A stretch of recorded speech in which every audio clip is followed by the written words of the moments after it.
My name is JB Bolvedin, and I've built up over the last few years one of the best real estate training companies in the country. I have a huge passion for the business entrepreneurship, and I also have a huge passion for cars.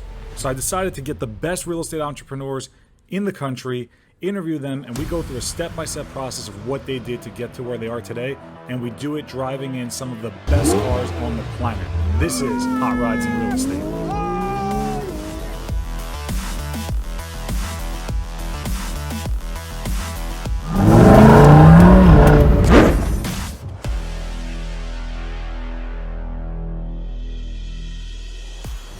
Welcome to Hot Rides in Real Estate. My name is JB Bolden. I'm super excited to be here in the Big Apple, New York City. Have a really special episode. We're going to sit down with Eleonora Srugo, who actually in a short amount of time has built up a great real estate career. In fact, ranking in the top 20, number 14 to be exact, in volume at Douglas Elliman, dominating the luxury and ultra luxury market. And we're in front of here, Ben's Famous Pizza in SoHo. We're meeting her right now. Hi. Hey, there she is. What's going on? How are you? Good, how are you? Ready for a little slice of heaven? Yeah, let's see this thing. What do we got here? All right, so this is the real deal. This is Famous Ben's. My personal favorite, although, you know, like people are very serious about their pizza in New York. And yeah, like the greatest like little pick-me-up that could exist, right? Yeah, and if we're gonna do this ride all day, might as well get... Let's get some fuel in us. Yeah, let's do it. All right, dig in. So they've been here for like 40 years. Wow. They definitely Is this your go-to spot? This is my go-to spot, yeah. Let's see here. And I'm a folder, but I'll wait.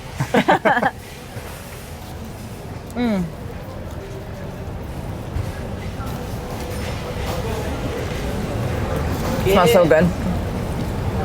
The sauce is amazing too. Might as well just make it a food episode now. I know. What's next? Kaiser's Deli, pastrami sandwich. Love it. Enjoy. Cheers. Okay, so where are we going to? So I have to actually run and do a quick listing pitch, but why don't I meet you at 172 Madison Avenue in Nomad, and I'll show you the penthouse. Sure, we'll see you there. Okay, great. See you then. So Eleanor, where are we right now? Okay, so we're at 172 Madison Avenue, which is really in the heart of Nomad, which means north of Madison Park, so everything that's above Madison Park. And we're gonna check out the penthouses today. Let's see this. Hi. Morning. All right, so what's crazy here is that there are only 72 apartments. They're incredible amenities. It's actually a pretty boutique building, and the top 5 floors are currently vacant and not built out. Oh, wow. So there's really nothing like it. It can be purchased as a single home that's 20,000 square feet, or it can be purchased as individual full floor. Oh, cool. So they have a lot of options as far as how they want it. There are options. There's a lot of flexibility. Not really, okay. Sorry, I mean, you can kind of see it. Is what it is. You can normally see all the bridges. You see the East River, obviously. I think you can make out the East River. We can actually see the Hudson River as well. Don't fall in. And this is cool because like whoever buys it will end up being able to put like whatever signage they want up there too. Wow, that's cool. So you can add your like... Yeah, so this is the hot tub.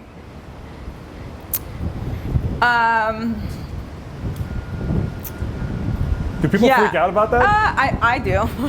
You wouldn't get in this hot tub, right? I wouldn't. I got in once for a picture, but I wouldn't do it again. But like, it's 3 inches of like glass. I think like we're okay, but who knows? I mean, but yeah, like when it's full, it's quite like an experience, and it's pretty big. It fits a lot of people. Oh, definitely. Yeah.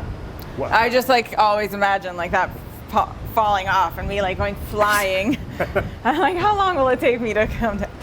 And then here you've got this beautiful pool. This you'd get it. And this is great, yeah. And I love this. This is on the west side, so you're getting the sunsets here and the lighting. I'm all about Southwest because I spend more time at home in the evening. So like I think about that. I'd rather have sort of this ambiance. And then, do you recognize that building without the top? This is the Empire State Building?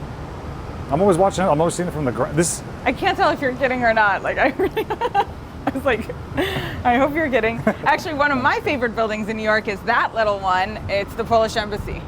Do you see it? It was actually used in Eyes Wide here? Shut. Yeah, that beautiful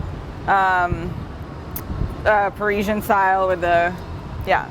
And then there's the Chrysler building, but it's great because you get to see like the evolution. I mean, even like Hudson Yards was never a view that anyone was interested in, but like you can actually, that's now part of the Western view. Yeah.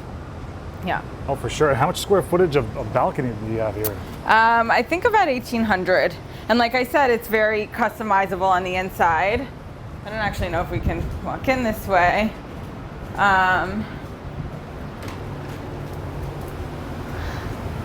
Here. All right. Are you okay to go down? Yeah. Are you? As long as you're good. I'm good. Please, I do construction sites in heels all the time. Heels and hard hat, As long right? as heels and hard hat. As long as there are no like bugs, I can literally, I would show anything. That's the one, like a dark bug. I've done like some commercial real estate and they're like, can we go check the boilers? I'm like, no, you can go. I'm not going to. So like you can kind of get a sense for the ceiling height. Yeah. 21 feet with drops probably end up being more like 18. So this is one of the few buildings in the city that has 3 pools. 2 of them are private and then 1 is for the other residences. Awesome. Yeah. Since what's happened as far as like purchases in this price point, this type of properties? So interesting. So like there were 3 weeks where there was nothing going on, like not a single beep of activity in the market. Like everyone just needed to like sit back and see what was happening. But the first buyers that returned to the market were the like high price point, the ultra high net worth people who are less risk averse. Right. Right. So like for them, they see opportunity and when they see the potential to have discounts. So I would say the market was already down about 20%. So I would say like that they were the first sort of players back in the game, right? And they sort of recognized that like maybe the stock market was not like serving them. You know what I love about real estate is like it's an investment that you also get to enjoy. You're not gonna like sit at home and get anxiety about it all the time and like watch the numbers because you're actually going to be utilizing it, right? So it's not like stressing you out all the time. Yeah. So they were the first people coming back in. And then what's happened now is that rates are so low and there's all this great inventory at a lower price point that like buyers are coming back in full force. Here, let me make it special. And so now the sub $4 million range is like incredibly active. But what's been most interesting is the different things that buyers are looking for post-COVID. So like there used to be such an emphasis in New York on like location. So like location means 2 things. It could mean Nomad, the neighborhood that we're in, and all of the restaurants that are here and hotels and the retail destinations. And then there's the immediate location, like the 2 blocks around me or like the block that I'm on. And that I think has gained a lot of importance for people as they sort of see themselves spending more time at home and just needing to like run out to get coffee or walk the dog or whatever. The other thing is like location used to be important because it had to be like close to where you work out or close to work. Right. Now it's important because like you want to be close to your family or like how quickly can I get out of the city? So values I think and priorities have sort of shifted. Product used to be very important. It's like finishes, amenities. I would say less so. Most buildings like this had their amenities shut down over. People have spent months and months and months at home and have sort of reinforced all the things that they love, but also all the things that they don't love about their own home. Right. And are now pursuing like bigger kitchens, more space, private outdoor space.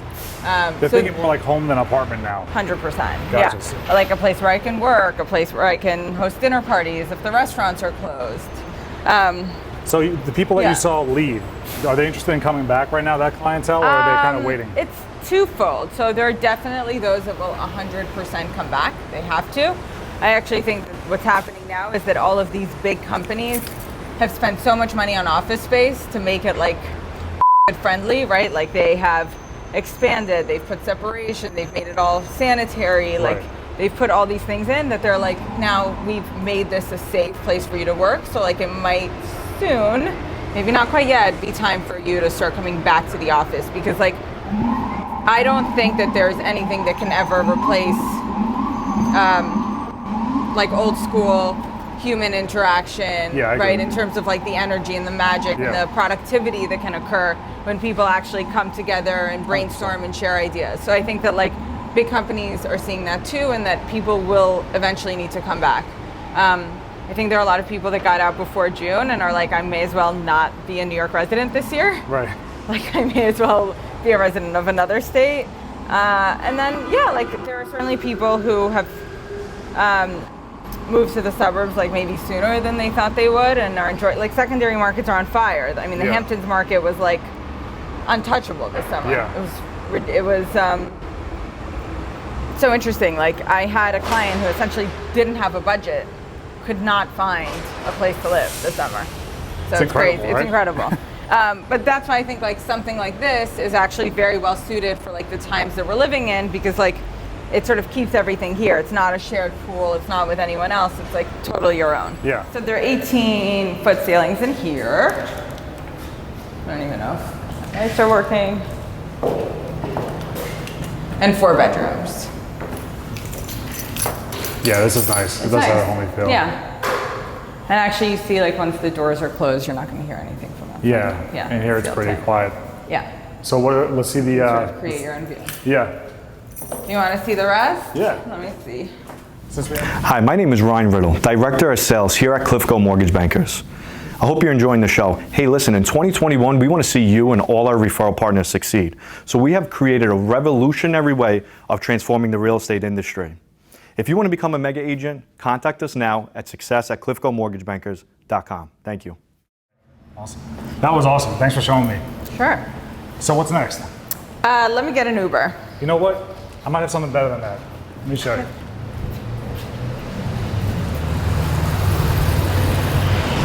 See you later. So Okay. this is going to be your Uber for the day. Wow. Lamborghini This Gallardo. is so exciting. There's no better way to We go never around. get to even drive in New York, like let alone something like this. So I'll make you a deal. You be Yeah. the tour guide, I'll be the driver. Well, you have to be the driver because I can't drive it if I try. Okay, we're gonna have to hit up some of the like, you know, hot spots for lunch. Sounds good. Like some power lunch things. All right.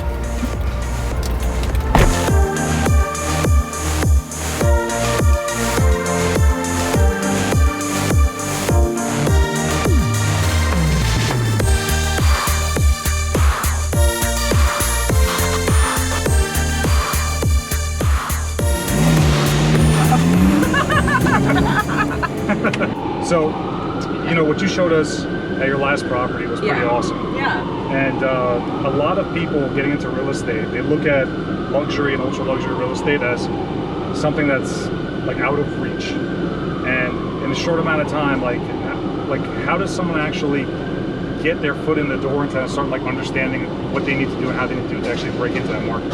So I would say that like New York City real estate is already luxury, right? Like by definition, if sort of an entry level price point is $1 million, like we're dealing with the top 1% here. Right.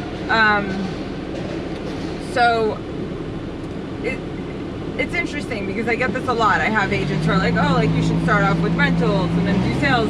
I actually like don't believe that. I believe that if what you want to do is high-end like luxury residential sales, that's what you should do. Like you should not be running around like doing rentals and shares. Like, should you know how to do that? Yes. Should you have that same sort of hustle and drive? Absolutely. But you need to like immerse yourself in the world that you want to be in. For me, it was really interesting. Like in many ways, I grew up in New York City, but I grew up downtown. I didn't grow up on the Upper East Side. I didn't go to sort of any prep school. I didn't have like an inherent network. I had an inherent knowledge of the city, which probably like gave me a leg up. Like there was no learning curve. But like, yeah, you know, starting in real estate is sort of like starting to cook or to bake and not having any ingredients. Right. So it's sort of like I'm just standing here in a kitchen. I don't know what to do. You kind of just have to like go fetch. Right. Right. Like you have to go to open houses. You have to just like call people that you know and let them know that like you're working in real estate. You have to like sort of pitch on lunches. You have to shadow other agents and ask to sort of like do open houses for them, so you can maybe pick up clients. Like, it's a lot of like, where can I maybe find something that'll stick? And then Right. and then you get a client, and then like now you have a book. You can start generating leads, and then like eventually, if you are diligent enough, you'll have a business that feeds itself. Yeah. But it's not like, I always say, like, people are like, oh, hey, Eleonora, you're doing so well. I was thinking of getting into real estate. I'm like, yeah, I'm doing so well 10 years later.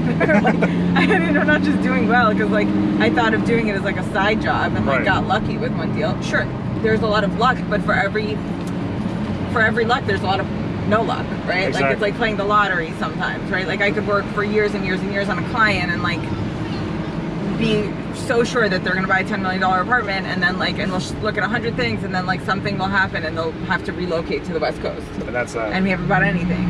So like that happens. And then there's like this foreign buyer that I just ran into who's like, I want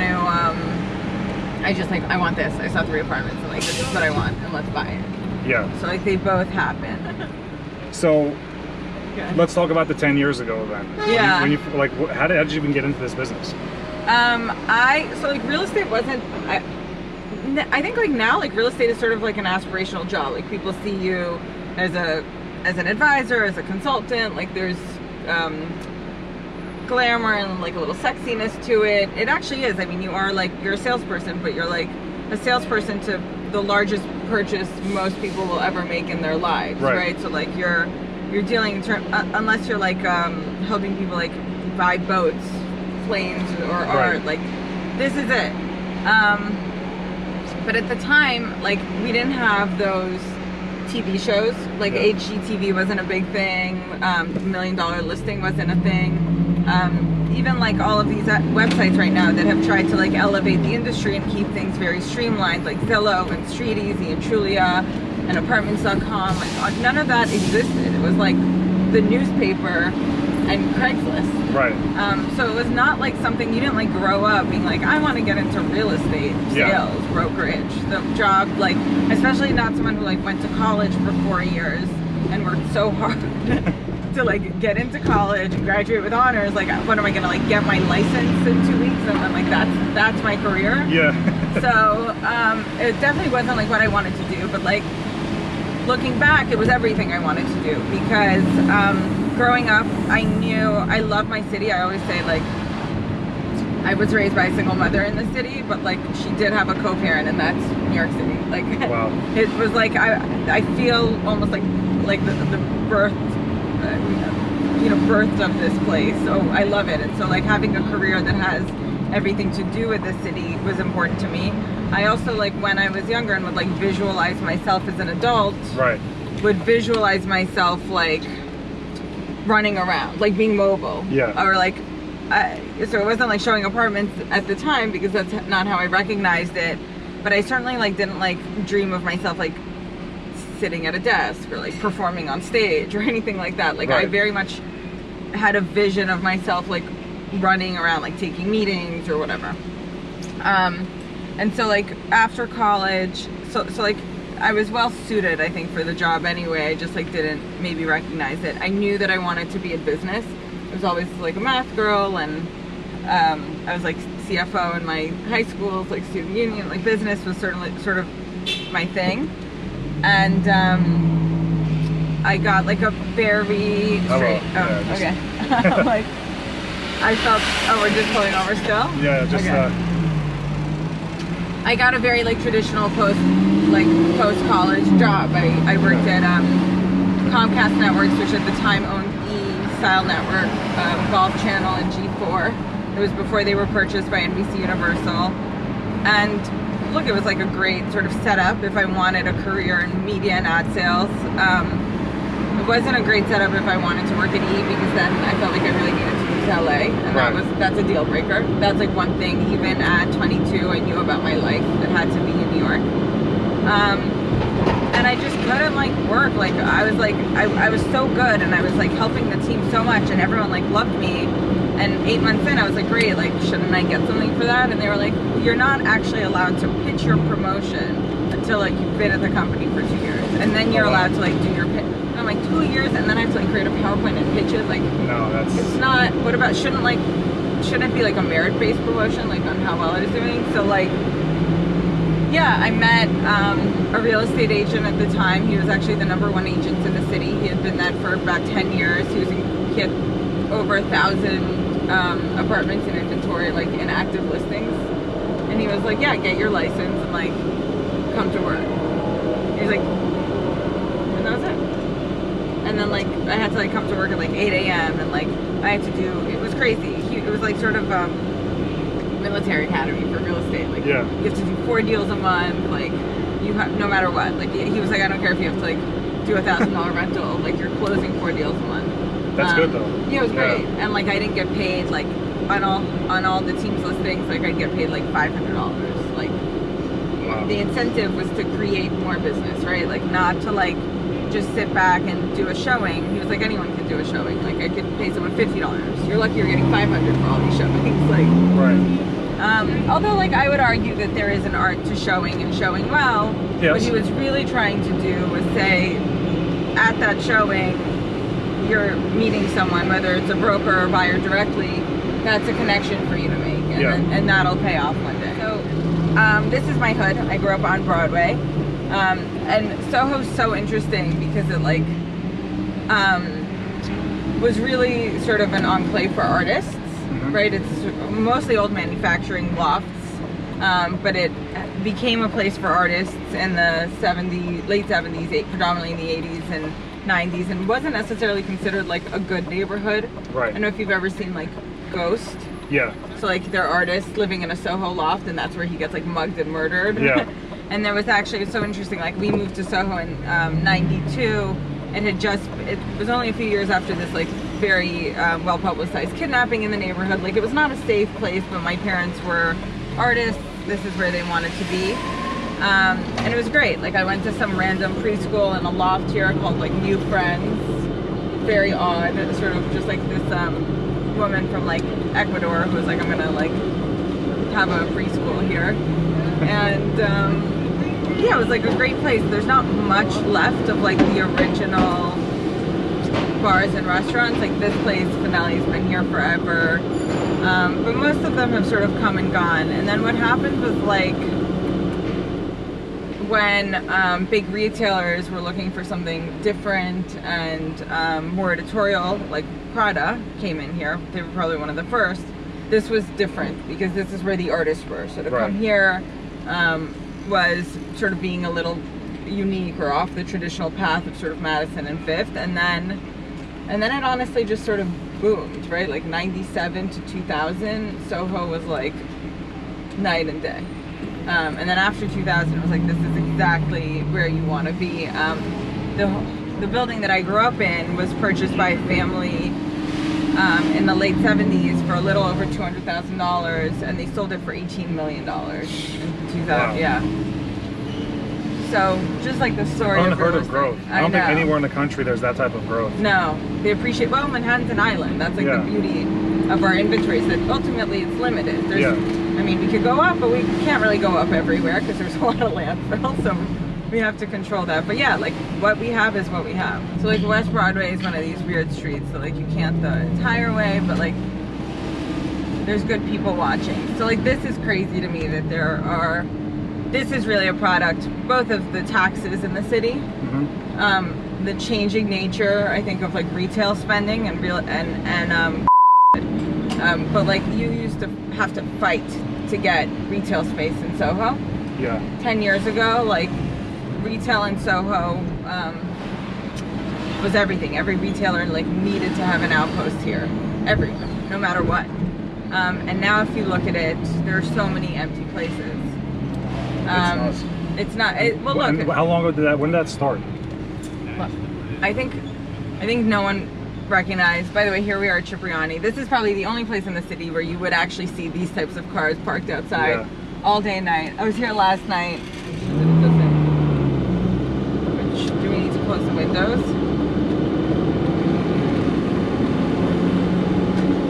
So. Just pull over for a second. Okay. So what are the biggest personality traits that someone has to have if they're going to do business out here? I actually think like personality traits for sales are pretty universal, whether you're selling this or anything else. I think like the big glaring one is authenticity. That's like the number one thing. I have a friend who's a very, very successful agent who right away like introduces himself and is like, I have problems, I'm like depressed. But like, and is very successful because people feel like, wow, if someone can be so open and so transparent with me so quickly, then I can trust them. Because that's really all it's about. In many things in life, you're looking for other things like loyalty or whatever, but really with someone who's selling you something, it's all about trust. Right. So anyone who can sort of immediately come across as authentic and sincere to their true selves, someone who's honest.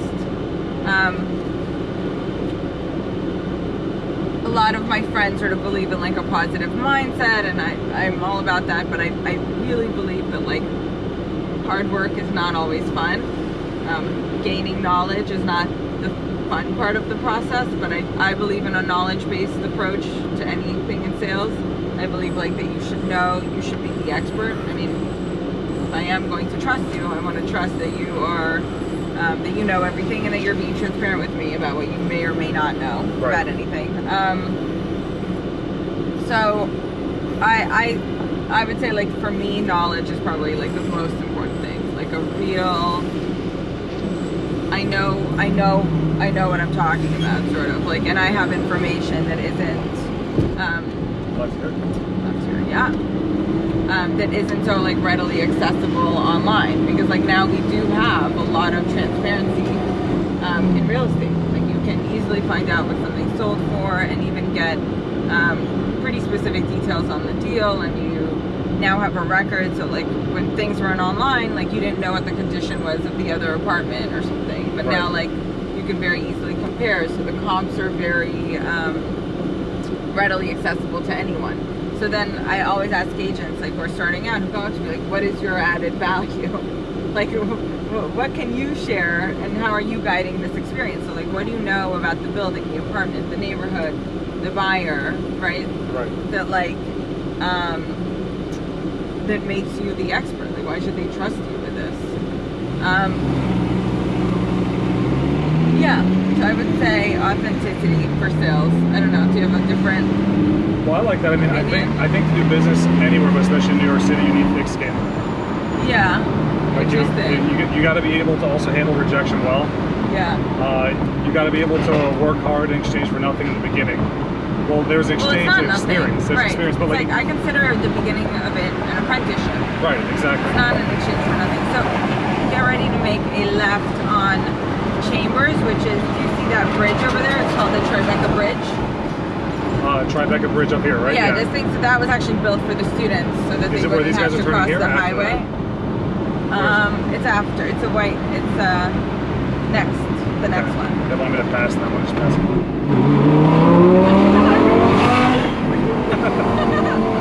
We can't make a left here, so we're gonna make the next left. You're right. No, I don't think that's natural. But then we can do that again, I guess. Holy shit.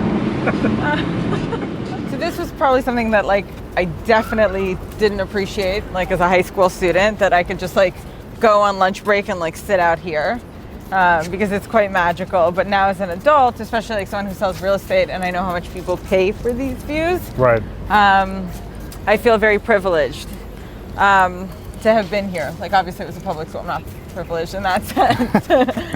But it was very lucky. It's a very beautiful and inspiring place to be. So Hudson River Park, essentially, this is the start of it, and it runs all the way down. I don't know how far south you've ever been, but there are so many beautiful moments by the Jewish Museum with the willow trees, and so many beautiful art pieces along the way. It's just a great, like, especially this summer and over the it was like a great place for me to go and for all our friends to go. There's some nice like restaurants along the water here. I'm actually going to show you. This is sort of where it all curves. So this is where the park starts. And eventually as you go down, it's called Battery Park, right? But like we're right now still in Tribeca proper. These piers have all also been beautifully redone. Now I see like so many people like working out there. There's miniature golf, there's volleyball outside, which has been so much fun. There are tennis courts, obviously. And it's just also like, again, for rollerblading, it's like the smoothest path ever. So this is a tall rental building that conceals the school. But if we come around, you'll be able to see it this way. And the views here are absolutely stunning, obviously. The sunsets, I was so lucky I got to take rollerblading gym in high school.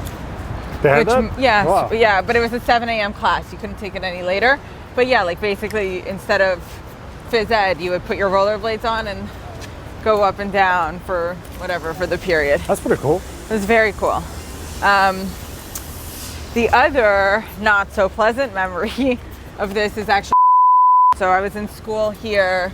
We're about 2 blocks away from where the Freedom Tower is now. And again, like it was a great sort of, yes, iconic visual for New York, but also a place that we would go after school or hang out. So we were here as it was happening. I was actually already in school because I was there generally early. Obviously, like we were watching like everyone else, thought it was an accident until like the power went out in our school. And then we were like, oh, this is not good. Yeah. But what's beautiful is like we were able to, they did such a great job evacuating us. Like we came out here on the north side because the towers are obviously on the other side, and obviously all of this sort of protected us, and then this was the pathway up and out. What grade were you in on? Sophomore. It was the 3rd day of sophomore year. Wow. And then how did that change the way you live, the way you think, the way everything was after that? Well, Because it's different for people that live here versus people that watch this on TV. yeah, it was very interesting. You don't recognize it then. Now, sort of as an adult, I see myself as a child, and I'm like, no one should have to. Childhood should like phase out. It shouldn't like come crashing down on one day and like in a, you know. So yeah, it was not. It was the. Yeah, I would say probably like day to day, one of the most impactful days I've ever had, and obviously like just for the city as a whole. Yeah. I think the city was like left completely shocked from it, but like not debilitated. That's like what's great about New York. Like we're down and Not out. never out, right? Like we'll go real touch, almost touch the bottom, but like the comeback is always so much bigger and so much greater than anyone could have imagined. It's such a resilient city, and I've seen it through so much, like Sandy, the blackout. Even now with Even though, although I will say, like, still feels like the impact of scared me. Yeah. Because it's really unlike anything like we've ever faced like a movie, before. Right? Yeah, and there were other issues that sort of became compounded. Like the one thing you could always say about New York is that it's like a safe place to be, and I think that for the first time, many people did not feel safe. Yes, I know that the statistics show the crime is still down, but like we can see it, right? Yeah. Like so, I think people have felt that recently. And like I said, all of these sort of convenience and also like companies realizing that they can be very efficient having their workforce like working at home. So like not necessarily like needing to be in New York. Right. So this is like the true test. Like if you don't need to be here, do you still want to be here? And I think like we're still we're showing that we do. Yeah. And there are some things that have come out of it that are great. Like all this outdoor dining, I think is some of the greatest. It sort of made like New York more European and even more of like a summer destination, which it never was. Like everyone was like, let's get out of New York for the summer. Yeah. But like this summer in New York, if you were sort of affluent and comfortable being outside, then it was a fun summer, and that could happen again if they keep it up. So hopefully like that's the one thing that the city knows how to do really well is rebuild. Yeah. And take something that was like decrepit, like the High Line, and make it like the #1 destination that anyone wants to come visit. Or this, by the way, Yeah. which is beautiful, and that's like the Grand Banks, the restaurant there, like the city vineyard. Like, we know how to find the rose in concrete kind of thing. Yeah. Like, we'll find something like Hudson Yards, which it was like, ugh, or the Javits Center, and like we're just gonna blow it out of the water kind of thing. Yeah, absolutely. Yeah. It's true. It's kind of interesting because I feel like the career path that you chose allowed you to be very immersed and involved in the city, where other people's kind of like keep them to an office. You get to actually contribute to it, be a part of it, bring people into it, help people expand it. Like, it just allows you to be on the pulse of the actual thing. It's the coolest thing ever to be like, I sold that building, or like when it was just nothing and it was just land or a parking lot, I shaped that, or that retail space, or I put that deal together. Yeah. I love that because like we don't live forever, but like our art does. Yeah. And so like real estate is my art. So hopefully like there are some things that I have done that will last forever. So Awesome. Where to next? okay, where to next? I think let's hit the West Side Highway. There's a lot of songs that reference cruising up the West Side Highway. A lot of rap songs, fits right in with our car. So let's cruise up the West Side Highway, and I think we should go hit SoHo and then like do like Flatiron and all that. Let's do it. Okay, Cool. perfect. Let's go. All right. All right. So, you in the mood for some coffee? Yes.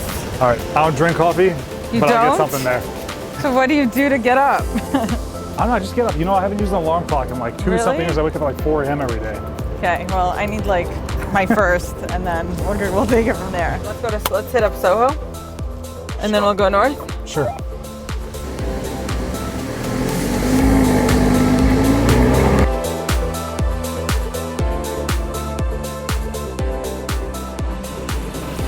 I mean, from our time together, this is one of my conclusions. Okay, tell me. You love the city, which makes doing what you do a lot easier. Certainly does. You're good in relationships, as far as like building rapport with people, Yeah. growing your network. Yeah. And I also think that you're very patient to a certain extent. Do I look patient? Well, I'll tell you what, like, you might be impatient with like certain scenarios, but it looks like the 10 years you spent in this business and really developing it and deciding to, sell a whole building out in exchange for no commission, but for the experience, that takes a lot of patience. Yeah. Maybe waiting too long for your coffee, you get agitated, but that's only because you're trying to invest your time in something else. Absolutely, right. I So- don't like my, I have a sense of urgency about my time. Yeah. So that's 100% true. But yeah, like I don't get the impatience that some younger agents have, or anyone like starting in sales. Like, Yeah.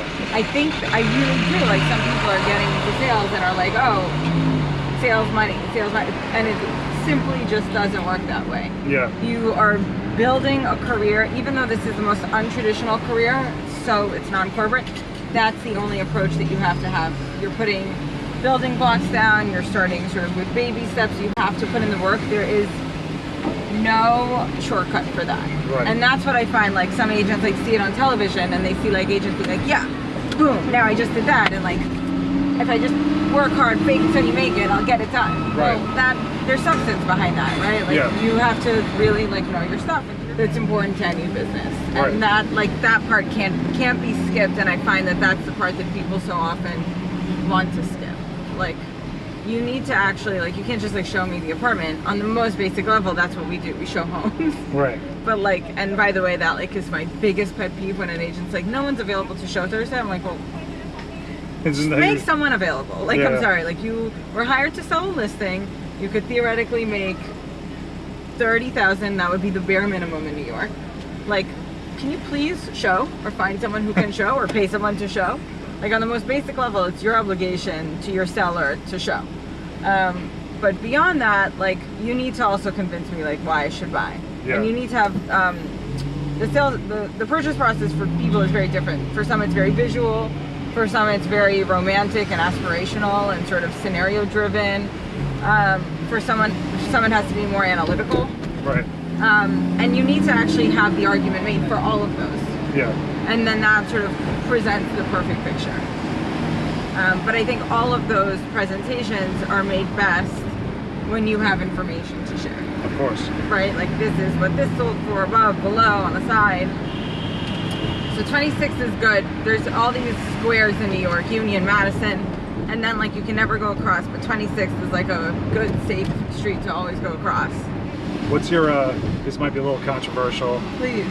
biggest pet peeves, besides for not being able to show, of co-broking and other agents out there? I hate when people like drop celebrities, like, oh, so-and-so lives in the building, or this used to be so-and-so's apartment. Yeah, I hate that too. I just like can't stand it. But otherwise I'm pretty like accepting. Oh, I hate lying.